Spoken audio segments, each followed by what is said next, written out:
kompresor di sini ada berapa mas? Untuk di main turbin dan kemudian untuk support instrumen harga servisanya itu ada 4 Pak. Tapi yang saya tangani untuk conveying air compressor Pak, untuk support compress dari covernya economizer ISP motor ke compress itu namanya conveying air compressor. Conveying air compressor. Ya, yang saya di gitu. Terus conveying air compressor ini setiap unit berapa buah itu? Untuk unit 3 dan 4 ini ada 3 buah. 3 buah. 3 buah. 2 operasi dan 1 standby. Untuk membawa beras. Biasanya kalau di tempat lain, misalkan di Python itu pakai vakum Pak, untuk membawa conveying airnya. Di 1-2 ini juga pakai vakum untuk membawa ke silo beras. Tapi di sini pakai pressurized Pak. Kompresor.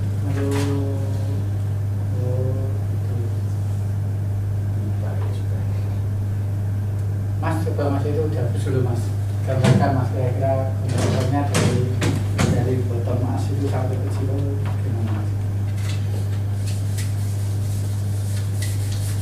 Kompresornya nganggo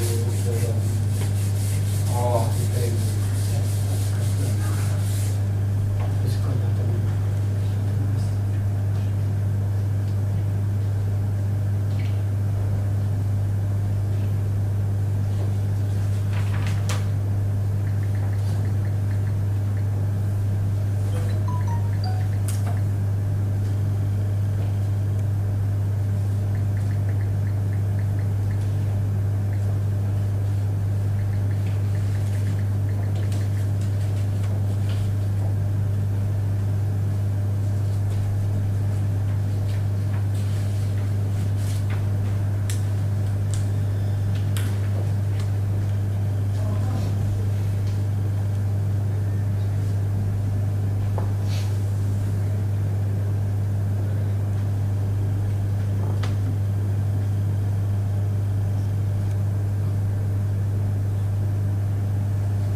kompresor sama air dryer juga sama air besi.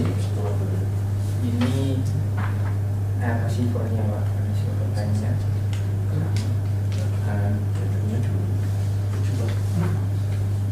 digabung lagi satu pipa, dan di sini ke economizer, inlet dan outlet air heater hopper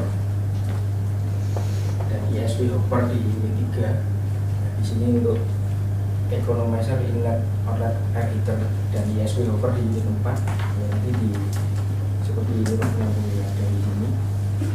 Dari setiap hopper ini ada dome valve ini kontrol by pneumatis. Untuk yang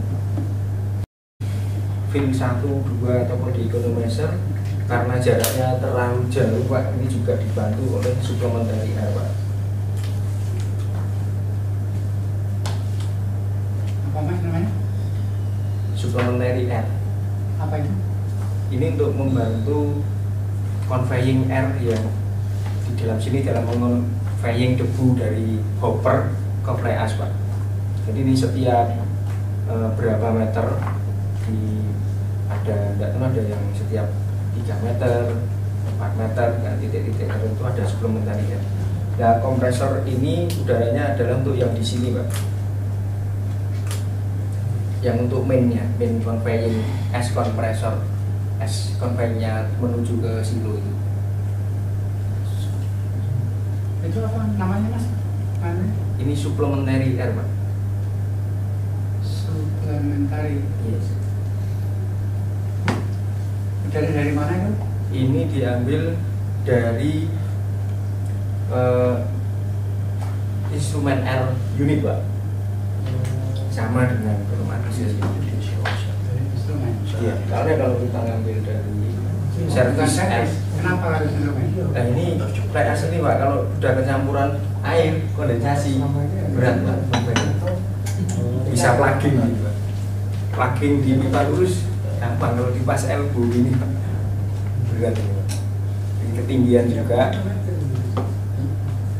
susah. Kalau pemeliharaannya gimana Mas? Nah, pemeliharaannya ini 2 operasi, 1 standby Pak. Kita bisa jadwalkan, lebih banyak kita ke preventif maintenance-nya, sama seperti peralatan yang lain Pak. Kita juga mengatur ini dalam 2 kategori plan dan unplanned maintenance, tapi kita lebih banyak dilakukan di plan maintenance ke preventif, tapi kenyataannya sekarang jadi korektif yang terencana. Itu karena apa? Breakdown ya? Breakdown Pak. Karena posisi silo dengan kompresor ini di ruangan terbuka Pak, kompresor ini beda dengan kompresor yang di unit. Ini saya lakukan untuk preventif maintenance ini harusnya sesuai manual itu, mungkin penggantian oil filter setiap 4.000 jam, penggantian oli setiap 2.000 jam, itu saya dekatkan lagi Pak, karena environmentnya, lingkungannya yang tidak kondusif. Saya jadikan ini 1.000, ini kadang ikut 1.000, kadang tergantung dari indikator di displaynya. Kita gunakan atlas Coco kan lengkap dengan sensor untuk Sampai bisa merubah dari 4.000 menjadi 2.000 itu dasarnya apa? karena dari kalau bukunya masih bukunya nih Pak, tapi untuk dasar saya berdasarkan pengalaman. Kenapa? Setiap di antara di sini Pak, di antara 2.000 ke 3.000 ini kita dapatkan itu DP dari oil separator mulai high, DP dari air filter mulai high, sama oil injection element. Oil injection element ini mengindikasikan bahwa oil filter itu udah kotor Pak. Nah, kita nggak mampu menjaga intake air filter ini 100% bersih karena kondisi memang terbuka. Nah, untuk di sini sih memang untuk pembiayaan spare part agak fleksibel Pak. Maksudnya kayak gimana? Dari pihak PLN menurut apa yang kita rencanakan, karena pengawasannya kuat. Mereka juga tahu memang kondisi fly ash itu setiap loading ke truk, mungkin truk kapsul ataupun truk dump truck itu ada debu yang keluar Pak. Itu PR kita sampai sekarang ini penuh dengan modifikasi untuk fly ash ini untuk mengurangi debunya itu. Dan kita pasang spray suction vakum pada waktu penambahan equipment itu untuk menyelamatkan semua ini. Kalau itu dari kotoran tuh ya jelas ya? Ya Pak, kalau untuk DP separator sama oil injection ini dari partikel fly ash yang masuk ke oli. Kalau misalnya ditutup aja di berat yang murah dengan periode katakanlah 5 tahun, lebih mirip mana? Membeli filter yang tadinya 2.000 tetap 4.000 dan lain-lainnya. Buatkan rumah. Bahkan rumah gitu. Kalau Untuk kompresor. itu sudah jadi gagasan kita Pak, PMS, tapi banyak pihak yang tidak mendukung, dikarenakan memang untuk administrasi PMS sendiri tidak susah, kajiannya lebih panjang, sehingga kita lebih baik lari ke spare part, lebih mudah. Dan itu disetujui PLN. Saya sudah diizinkan ya. Dan disetujui PLN itu sementara ini sudah saya kasih mesh hitam itu Pak, paranet Ya. Paranet. Nat gitu ya. Iya, Rinjan itu ya. Iya, paranet Pak. Itu sudah cukup membantu dan meyakinkan, tapi dari pihak leader saya sendiri tidak mau untuk membuat buildingnya kompresor ini. Misalnya kita harus menambah, ini belum ada lifting device, belum nanti ngatur exhaust fan-nya, temperatur ruangan untuk flow inlet outletnya, untuk sirkulasi udaranya juga. Kajiannya ikut ke user semua kalau di sini Pak, engineering nggak gitu. Terus itu pemeliharaannya hanya itu saja Mas? Kompresor? Udah Pak. Kalau di atas kupus standarnya sampai di sini ada 24.000 untuk repairingnya. Ini juga kompresor di sini sejak saya tangan itu tidak sampai di 24.000, ternyata biayanya udah kena Pak. Padahal di standarnya itu 24.000. Nggak tahu nih, memang dari komisioning dulu sudah cacat Pak, di hangover ke KPJB dari kontraktor. Itu waktu dulu sejarahnya karena steknya 12 itu bocor, meternya bocor Pak, itu banyak mengandung uap garam mengenai semua equipment yang masih di konstruksi waktu itu Pak, kena dampaknya.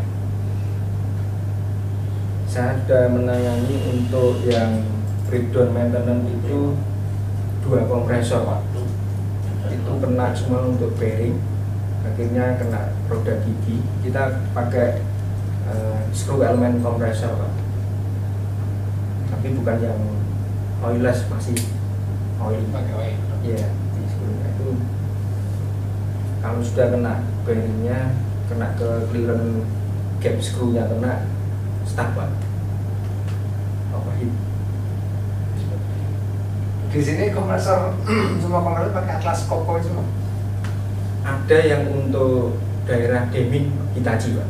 Oh, Hitachi. Ya, Tapi yang untuk ini semua Atlas Copco. Atlas Copco. Untuk yang di double stick di unit ada 4 kompresor itu pakai Atlas Copco juga.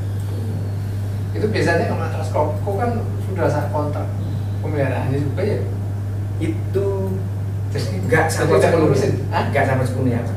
Oh, nggak sepenuhnya. Nggak sampai sepenuhnya, dikarenakan memang kebijakan dari Atlas Copco-nya itu standar tinggi harganya. Kan kalau diikutkan untuk servisnya sama spare part-nya artinya tinggi. Dari PLN-nya nggak mau. Dari KPJB-nya untuk mengeluarkan biaya pemeliharaan rekomendasi dari Atlas Copco masih menganggap ini mahal. Akhirnya sampai kejadian rusak itu Pak. Ini kalau di sini ada apa kompresor, katakanlah untuk servis air kompresor itu berapa unit kompresor? Untuk di unit ada 4 kompresor ZR 400 itu, ada 4 ini cuma untuk operasi instrumen air sama service air itu satu-satu Pak. Yang ini standby, yang ini emergency. Sebenarnya sudah lebih. Ada pernah mengalami kejadian apa yang standby dari pengalaman pemeliharaan? Karena kompresor ini rusak untuk waktu yang lama Pak, 2 kompresor Pak breakdown barengan.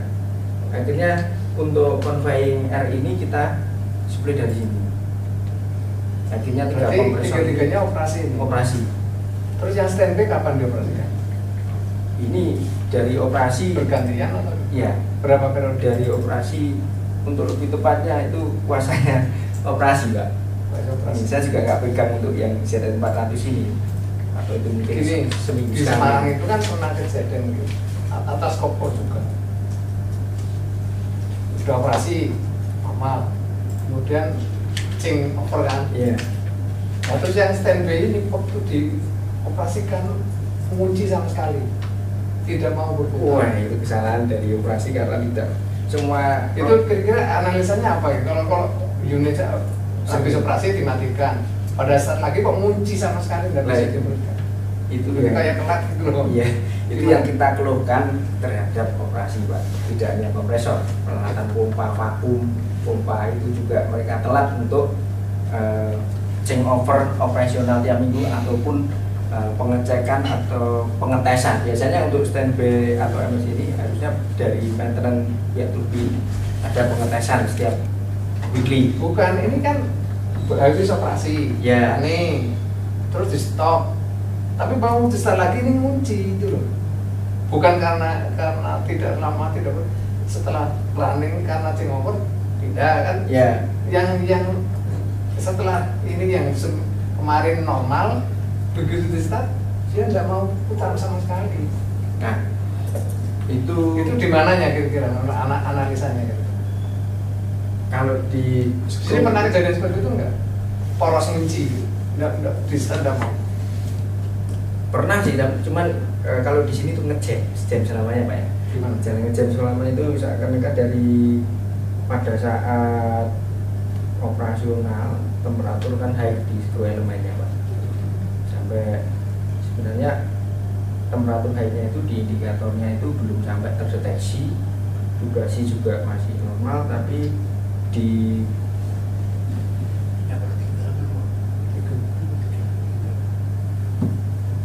sini housingnya sini stuck Pak, karena overheat di antara skru sama gasing itu stuck.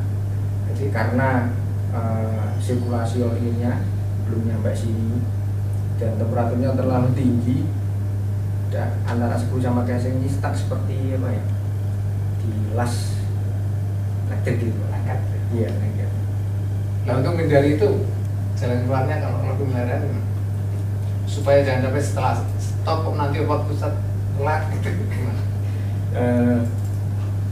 Seharusnya Langkah-langkahnya. kalaupun semua sensor ini normal Pak, di situ sudah disetting sejak proses loading sampai ke unloading. Nah, ini timernya kan harus sesuai. Kalau misalkan Y-time atau timer dari loading ya, loading ini misalkan sudah mencapai ke setting poin 7,2 bar, habis itu unloading. Dan ini saat unloading dibiarin ya sampai timernya 10 atau mungkin 20 detik, itu nanti baru motor auto stop Pak. Itu istilahnya kalau engine gitu kan nggak boleh langsung stop ya, paling nggak di putaran normal dulu. Penurunan temperatur dulu ya. Ya, sebenarnya sudah ada perlindungan dari sensornya di atas turbo. Iya, tapi nyatanya seperti itu, nggak ada alarm itu, tapi tiap pengalaman Semarang. Tapi macet. Itu memang kejadian fenomena itu saya apa ya? Pernah juga ya? Pernah. Saya tanyakan ke vendor-vendor yang menangani kompresor Pak, sampai dia bisa rekondisi skrunya sama casingnya di morning atau di ini pembuatan re-screwing itu kan sulit sekali Pak, karena ini clearance yang baru itu sekitar 0,08. Iya. Ya, kalau ini sudah clearance mepet sekali karena kondisi housing bearing yang kena, itu akhirnya overheat di sini. Rata-rata ngejam di aksi yang sini, di drive end atau di non drive end ya Pak. Ngejam itu susah sekali. Kalau misalkan kita pengen kompresor ini bisa running, ya kita besarkan ini di 0,09 sampai 0,1 Pak. Dan tapi hasilnya nanti kompresinya masih ya cuma masalah di loadingnya aja yang agak lama. Ya kan kita punya menurun. Ya kita punya receiver tank Pak. Dan nanti kalau masalah di loadingnya ini nanti kalau loadingnya lama nanti dampaknya kemana? Ya itu gak boleh lama-lama saja. Gini Pak, lama-lama dalam waktu setelah ini mengalami kerusakan dan rekondisi, kita harus hati-hati menyamakan dari gesekan antara partikel-partikel mungkin gigi atau skru yang cuil-cuil itu yang ini. Kita harus rencanakan untuk pembelian spare part yang baru Pak. Baru kalaupun ini menyelamatkan kompresor ini ya jalan satu-satunya, ya kita harus perbesar clearing ini Pak. Berarti dan loadingnya lama. Iya. Loading lama panas. Kalau loading lama panas, terus lagian ini juga kan rusak. Ya istirahat toh. Ya istirahat. Ini kita itu start juga. Enggak ada pilihan lain Pak. Kalau rekomendasi dari Atrasos Klub, ya wis beli ini sama casingnya malah. Itu kok enak banget kayaknya. Barang larang. Rusak ganti. Ini kalau di oil screw masih bisa ditangani, tapi kalau untuk di oilless itu kan ada ya, lapisan teflon plus grafitnya itu harus itu sampai saat ini nggak ada yang bisa nangani kalau misalnya ada kerusakan di screw-nya ini Pak. Oke. Jadi kompresor yang Bapak tangani ini berapa macam? Saya Pak di sini aja Pak. Kalau di screw elemen Pak. Skru ya? Jadi kompresornya jenis skru. Ya. Itu oil free atau oily? Oil. Pakai oil Pak yang ini. Yang oil free punyanya turbin Pak. Yang ini pakai oil GA132W. Yang oil free? Yang oil free ini ZR400 Pak. Oh. Ini turbin yang metal. Bedanya yang oil free sama oil itu mana? Di screw elemennya nih Pak. Skru elemennya? Di screw elemennya kalau oil free di sini tambahan timing gear untuk menjaga jarak clearance antara screw ini supaya tidak kontak. Jadi yang oil free? Ini yang oil free Pak. Kalau yang Dan oily? yang pakai oli di sini langsung bearing aja, bearing dan yang menjaga clearance itu ya oilnya itu Pak. Jadi kecelup Oli. Ya. Terus bagaimana Bapak bisa mengatakan oleh kompresor ini berhasil baik overhaulnya sama enggak itu gimana?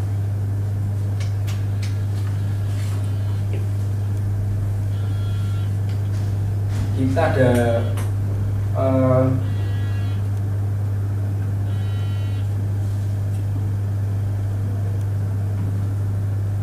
dari data komisioning dan data kerusakan yang lalu itu kita ukur untuk vibrasi, temperatur Temperatur apa Mas? temperatur di ini Pak, di kalau standar transformernya di sini ada poin 1, poin 2, poin 3. Ini di gearbox. Ini motor. Saya gambar lagi aja Pak.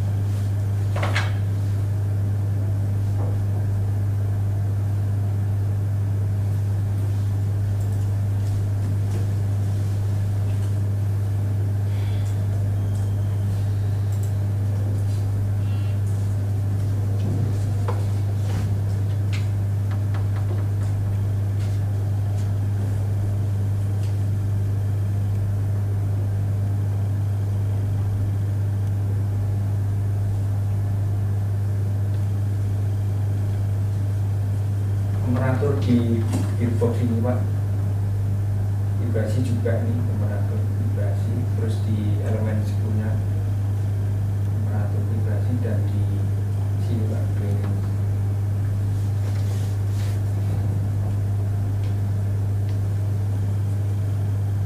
Berapa batasannya? Dianggap bagus berapa? Sebenarnya untuk temperatur yang di elemen outlet ini Pak, itu dari manual book itu kita ketahui dari oil yang di dalam sini ada sensor temperatur termokovernya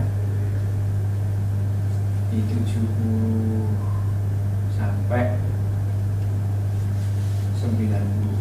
Ini tripnya di 110. Trip 110. Ya. Dan kalau di temperatur kerjanya masih di sini, masih kita anggap normal.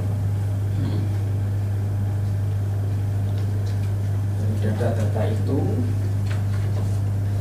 kita biasanya untuk rantes setelah repair Pak, setelah rekondisi untuk repairing ataupun karena ngejam atau stuck lagi, kita rebusing bearing dan rebusingnya housing sama metal spray shaft ini, itu kita monitoring rantes itu jam 9 pagi sampai jam 16 selama 5 hari Pak.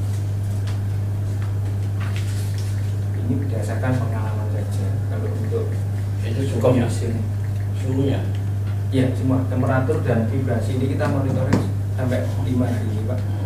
Sebenarnya untuk commissioning awal pada saat EPC dulu itu ambil datanya setiap 15 menit itu selama 2 jam.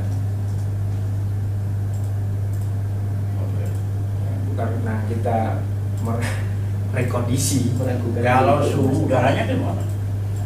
Suhu udara ambien temperatur Pak, Bukan suhu keluar dari kompresor. untuk suction ini press airnya itu kita ambil sekitar 32 sampai 33 Yaitu ambien. ambien. Dan nanti keluarnya ini di sekitar 42 sampai 43 Pak. 42, 43. Iya.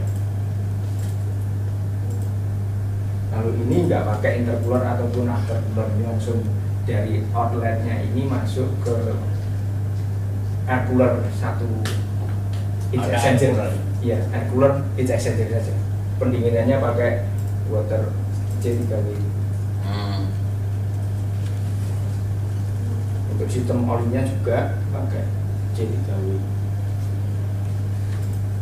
Terus kalau ininya berapa meter kubik per jamnya ngeceknya di mana? Kalau dari desain sih fresh air delivery-nya di 401 liter per second Pak. Tapi untuk kita melakukan monitoring ataupun pengecekan lagi itu tidak ada indikator di sini Pak. Dari indikator. Ya ada, kita cuma memantau dari proses loading time aja Pak. Hanya ini yang keluar, yang biasa kita monitor itu cuma pressure. Pressure settingnya kita di 6,4 sampai 7,2 bar untuk loadingnya. Ya taruhlah nggak ada flometer, terus bisa melihat itu kompresor sudah bisa baik, itu gimana caranya? Kalau nggak ada flometer. Nah ini Pak, kita monitoring untuk outlet pressure-nya ini Pak. Outlet pressure-nya ini selama loading ini Pak, untuk mencapai 7,2 bar ini kita bandingkan dengan kompresor yang masih baru standar, gitu Pak. Berapa detik? Itu aja yang kita pakai. Dan keluarnya dipakai, keluar dari kompresor kan ada, atau ditutup keluar kompresornya? Ya, di outlet kompresor ini ada isolation valve Pak. Kalau kita mau mencoba kan Kalau di sini terlalu pendek, kita bisa tutup valve setelah yang mau masuk ke header ini, Pak. Sama-sama. Tutup dulu gitu. Ya. Tutup dulu, terus berapa detik cuma sebentar. Itu nanti biasanya kita tahu ada rembesan oli atau udara dari sil-silnya ini pada saat dia. Terus kaitannya sama ini, kaitannya sama daya yang masuk ke kompresor.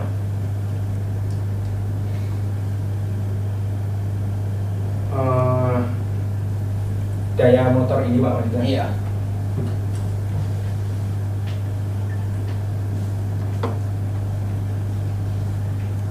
Untuk operasi normal ini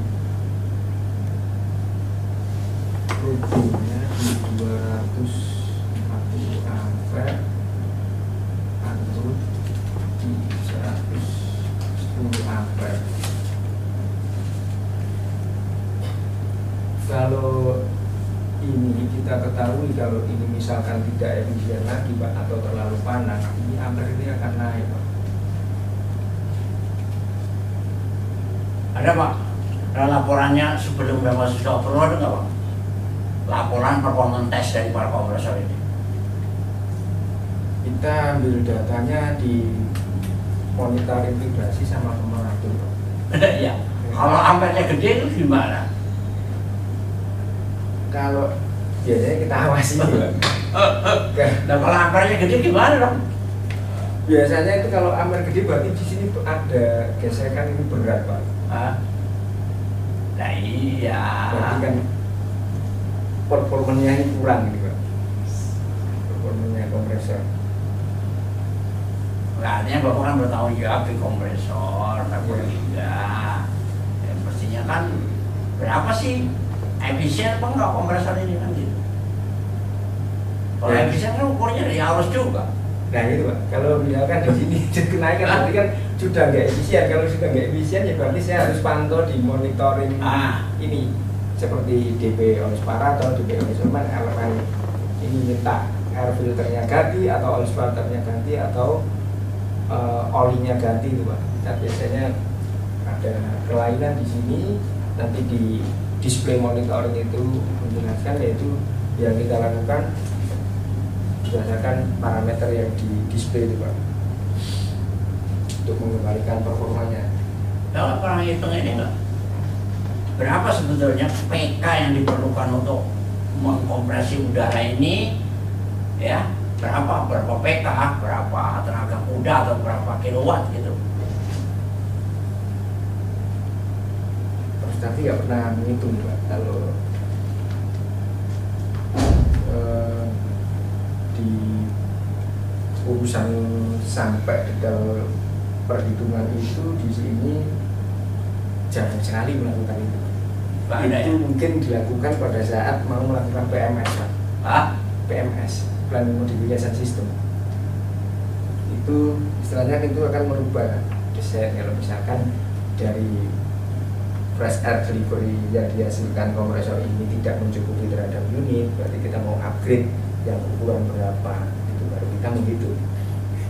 Dan selama ini kita cuma ke parameter di ampere, di aplikasi. Bapak pernah mengerjakan kompresor piston belum? Belum. Jadi Bapak terbatas pada kompresor ini aja gitu ya? Iya. Dulu waktu di Gresik saya cuma jadi operasi aja. Di Gresik cuma jadi operasi aja.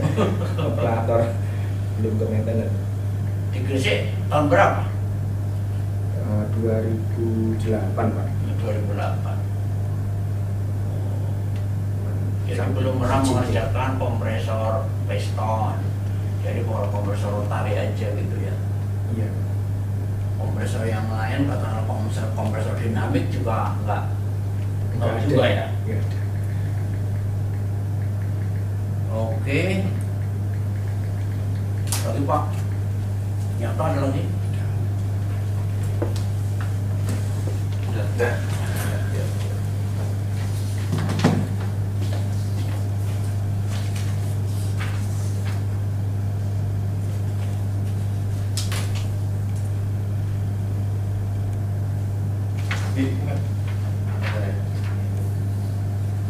Punya gambaran nggak Pak?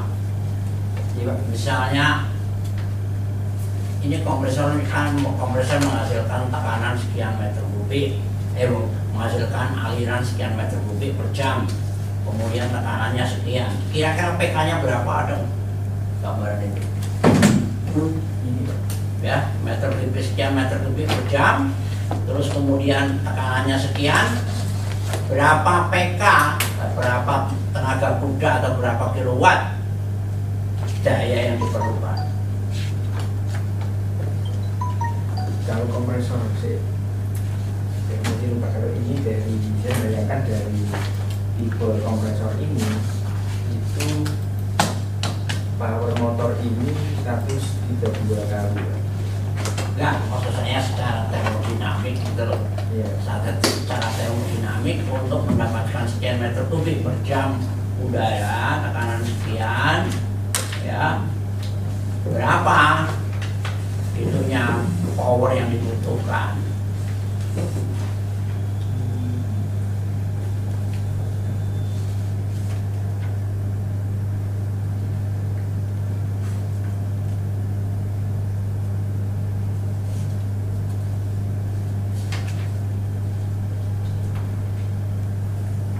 Pakai isobar ini lupa. Lupa untuk perhitungannya Pak. Isobar. Ya dicari aja, itu dicari nanti. Cari aja, barangkali ada tuh buat ngitung apa? Ngitung powernya kompresor gitu, seperti hanya pompa gitu loh.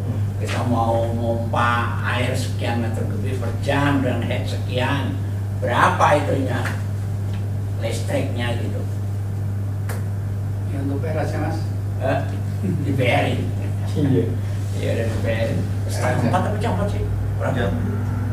Jam 4. Jam 4 ya, satu lagi. Satu lagi. Jam 4. Ya, Beda lagi ya. Mungkin dari bus ini.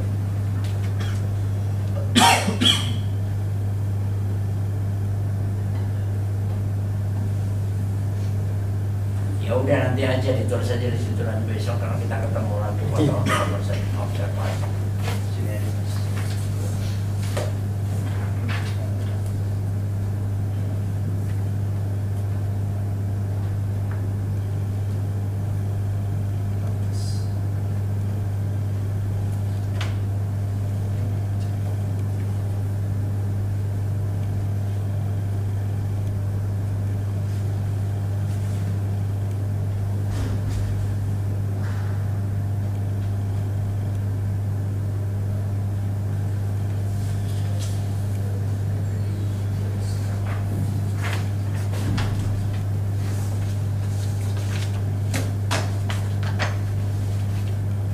Ini status Bapak ini PJBS ya?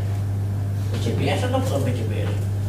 Kita di sini dari PJB, tapi PJB nggak punya main power, itu dari PJBS Pak. Oh. Yang punya kontrak di sini adalah Kominfo sama PJB. Oh. Kan jadi PJB. Maksud saya, Bapak ini kalau PJBS kan dipindah-pindah. Bisa, Oh, bisa, oh bisa dipindah-pindah. Bisa rolling ya. bisa. Temennya sudah pindah ke jalan 7. Ah. Ada yang ke Salimba. Ya, maksud saya kalau Bapak itu ketemu piston, kompresor piston bisa nanganin apa enggak gitu? Bisa, Nah, bisa, bisa. Kondisi yang penting kan punya dasar. 10 orang lagi. Oh gitu, sebenarnya siap 2 orang. Ini PR-nya itu Saya menghitung menyambungkan apa kita efisiensi kompresornya. Untuk menghitung udah, efisiensi. berapa sih? Daya kira-kira. Daya, berapa kilowatt? Saya 2 orang, ini kan Ada ada berapa berapa ya? PK? Sehingga saya ini siap di sekolahnya siap 2 orang karena Untuk level menghasilkan 2 sampai level 1. Sekian meter kubik dengan pressure sekian. Bisa lebih cepat dibandingkan level Sekian meter kubik udara dengan pressure sekian. 3.